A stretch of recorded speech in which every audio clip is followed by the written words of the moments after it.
Shortly before 10 this morning, police were called for an unresponsive female at this home on Lebanon Street in Malden. I came home to a police car and tape up, and we saw people with, boots on. We didn't actually know what was going on. A 31-year-old woman was found strangled to death. Friends say she is a mother with several children and that she lived here with her boyfriend. Police say 32-year-old Ryan Power left the house Tuesday night after an altercation with the victim. I didn't know the folks, but I've seen a lot of people here. What have you seen? Like a lot of police activity, like for months. Stanley Bonagiro walks his dog by here 3 times a day. He says police were at the house last week. I want to say a week ago, I saw police here. It seems like I always see police cars there. Police tracked down Power to Seabrook, New Hampshire this afternoon, where he was arrested as a fugitive from justice on a warrant charging him with strangulation and assault and battery on a household or family member. Neighbors say the medical examiner's office took away a woman's body early this evening. It was a pretty quiet neighborhood. I never thought something like this could happen here. I'm shocked. It's terrible. I'm horrified that happened right there. After waiving extradition, the suspect, Ryan Power, was transported back to Massachusetts by Malden and State Police. He will be facing charges in district court first thing in the morning. Live in Malden, Jorge Quiroga, WCVB News Center 5. Jorge, thank you. Tonight, one of the jurors in the Bill Cosby trial is sharing exclusive details of the emotional scene that took place inside that jury room. A judge declared a mistrial in Cosby's sexual assault case last weekend after that jury deadlocked.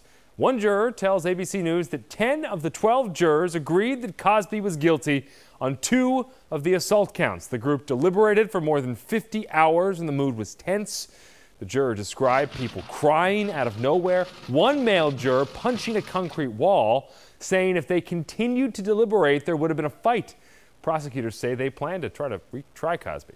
Right now, the Gulf Coast bracing for Tropical Storm Cindy. A state of emergency is in effect for parts of Louisiana and Alabama. You can see flooding already happening tonight before the landfall in Louisiana. The storm is already blamed on one death. A 10-year-old boy was killed when the storm surge knocked a log into him. Cindy is expected to make landfall in the next few hours. And you see Cindy right here behind us, Mike. And the thing about it is on the right-hand side of the storm, as we know when they come through here, the right side is the wet side, and that's where the heavy rain is. So even though we talk about the eye, sometimes you have to pay attention to what's going on around the eye more than anything else. Good point. Let me show you where it's at right now. You can see it's just offshore, and this is going to be working its way northward. Now, on the right side, where we see all those thunderstorms, we actually have tornado watches out until 3 o'clock in the morning. Big, powerful, very wet storms moving into that direction. So what's going to happen? This is going to be just offshore at 1 a.m., should pass over the area right around Texas, Louisiana, right on the coast there at about 4 a.m. tomorrow morning. And then moving inland, it will lose its tropical characteristics very quickly. And so by the time we get to early morning of Friday morning, should be down to probably just a gathering of thunderstorms more than anything else. So there's where it's at right now. Tropical storm warnings are into place. We'll continue to monitor that over the next couple of days. But check out the rainfalls we're talking about. Easily over a foot in some locations. Around here, we had a group of showers and thunderstorms work their way across the state, mostly through Connecticut and then southeastern Mass. They're all gone. But we've got more thunderstorms to talk about for Friday. I'll have the details on that coming up in a moment. Ben? Wong, thank you very much. An attack on a police officer inside the airport terminal in Flint, Michigan, being treated tonight as a possible act of terrorism. The officer's recovering from a neck wound while the suspect's actions and words are under scrutiny. That attack happened inside the terminal. A man ran up to a police officer and stabbed him in the neck. Investigators say the attacker yelled the words Allahu Akbar, which is Arabic for God is great. He also allegedly made comments about Americans killing Arabs. The attacker was arrested and led away from the terminal in front of stunned travelers. They were taking the man in handcuffs down the other side. He was blank. He was just totally blank. Now, the suspect is Amor of Tui, a 50-year-old Canadian. Investigators say he entered America legally 5 days ago through Lake Champlain, New York. Tonight, we have our first look at what is in that Senate GOP health care plan. Yeah, written behind closed doors over the past several weeks. Most senators have not seen it, but they could be asked to vote on it next week. I hope we're going to surprise you with a really good plan. You know, I've been talking about a plan with heart. I said, add some money to it. A surprise is certainly what it is. They are ashamed of their bill.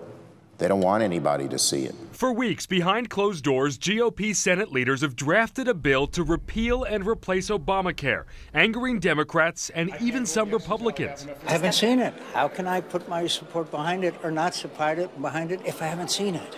A discussion draft will be made public tomorrow.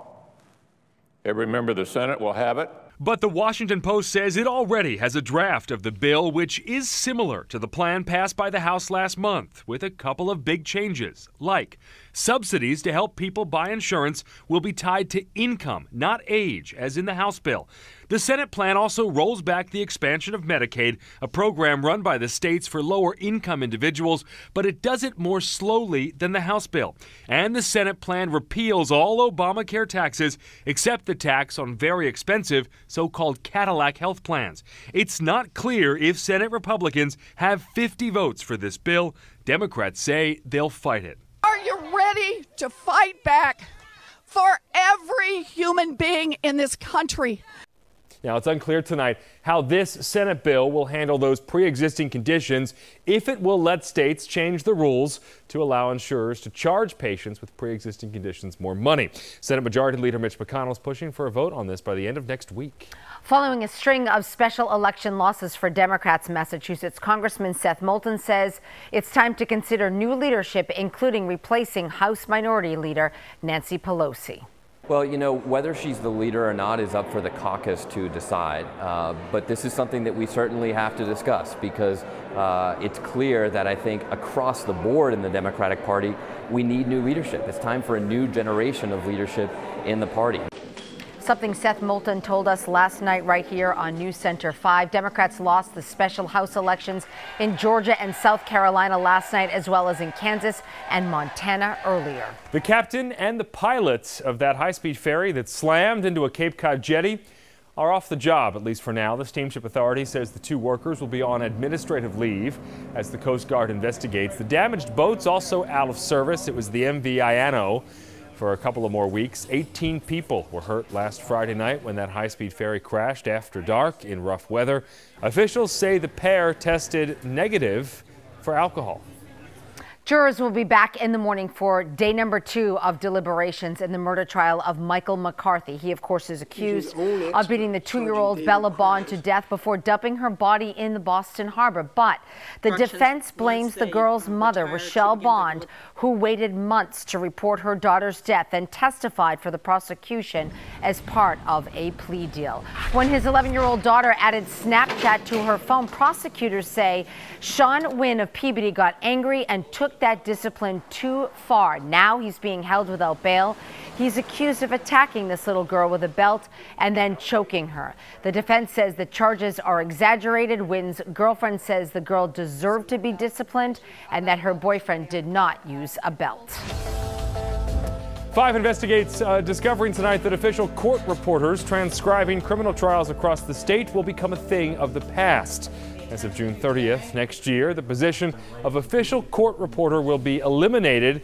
Instead, all transcripts of criminal trials in the Superior Court will be produced either from an electronic recording overseen by a court monitor or by a freelance court reporter. That change comes even after 5 investigates exposed many cases of errors and missing testimony in transcripts done from electronic recordings with no court reporters involved. The letter announcing the decision said court leaders are confident that the quality and timeliness of transcripts can and will be assured. Next on News Center 5. Runaway bus in the heart of New York City. Almost like a cartoon, like the bus is going backwards and she's running right after the bus. The crucial mistake made by a rookie driver. Apple and Amazon may owe you money, the action you need to take before time runs out in just a few days. Timing the return of heat and humidity, and along with it, a threat of thunderstorms. You're watching the 10 o'clock news on MeTV Boston. Well, you can hear the panic right there because all of this is captured on camera. A bus flying down a hill in Brooklyn. The driver put the bus in neutral instead of park. And when she stepped off that bus, there was nobody on it. The bus started rolling backwards right down that one-way street. On the way down the road, the bus sideswiped about 10 cars. It finally stopped when it hit a van and crashed into a church. The driver was only on her third day behind the wheel alone. It looked like almost like a cartoon. Like the bus is going backwards and she's running right after the bus. Like it was crazy. It was kind of surreal. The driver was hired back in April, went through 6 weeks of training. Nobody was seriously hurt, fortunately. This year's hottest toy is now on a list of those considered dangerous. A Boston-based watchdog group is warning parents to keep kids away from fidget spinners. Recent reports reveal children were hospitalized after choking on broken fidget spinner pieces in Oregon and Texas. The group says its warnings are based on their evaluations, not specific injury statistics. Really, until they figure out a better way to make these, our recommendation would be to avoid them. So here in Boston, Children's Hospital says its doctors have not treated any fidget spinner injuries.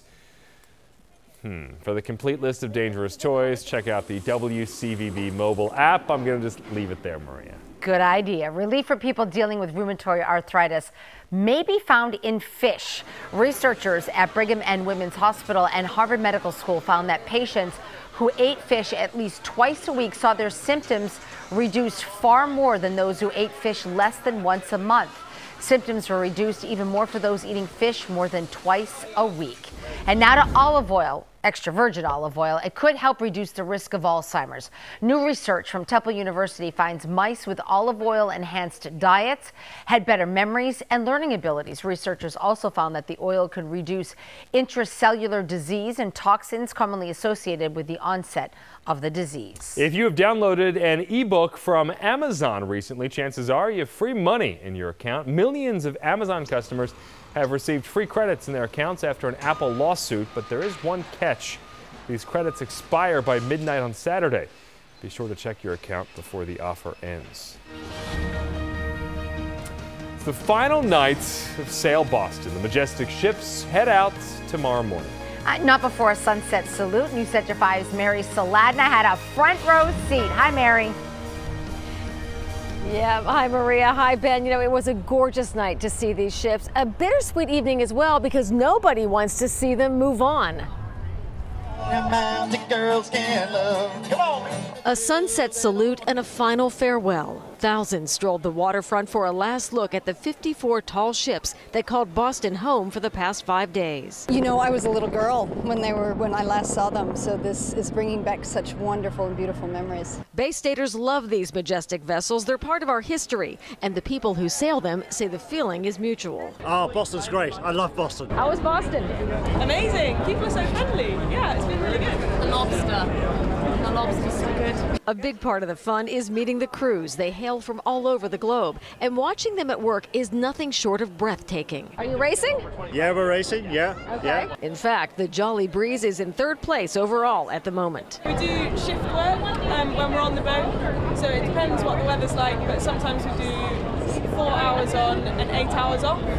And you do that 24 hours a day. Hundreds of fans braved the security lines for the chance to get a tour. My dad was like, I wouldn't have gotten in the line if it wasn't for this ship. What's going on board, you think? Probably a party. Yeah, did you get invited? No. Neither did I. But no one was really left out. There was plenty of